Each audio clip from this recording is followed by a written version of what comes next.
Thank you so much for the opportunity to speak today. And thank you so much to the other speakers for sharing your thoughts and your experiences.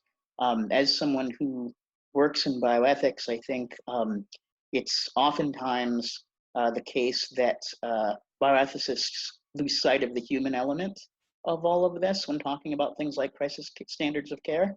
And so hearing the personal stories is really essential. Um, so at the end of the day, when we're talking about crisis standards of care or rationing protocols to decide who gets what care, um, what we're really doing is reflecting on our deepest collective values as a society. In a way, this process asks us to reflect upon who we are by way of what we value. I believe that all problems that have been raised with rationing schemes in general, but also specifically the ones in California, boil down to the notion that they put too much emphasis on the value of efficiency at the expense of the value of equality.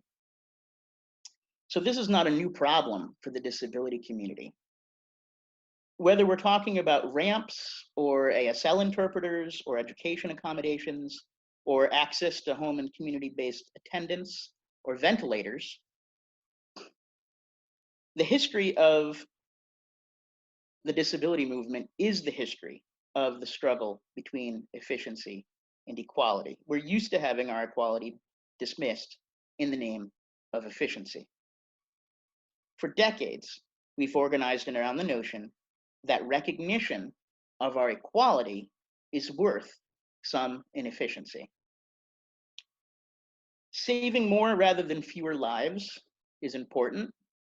That should be a goal of the crisis standard of care, but it shouldn't be the only goal of crisis standard of care. Recognizing the equal value of every life is also important. Crisis standards of care that try to maximize the number of lives saved by discriminating intentionally or unintentionally based on disability, age, race, gender, and so on, fail to recognize the importance of striking this balance. Now more than ever, the disability movement demands recognition that we are worth the cost of our own flourishing. Thank you.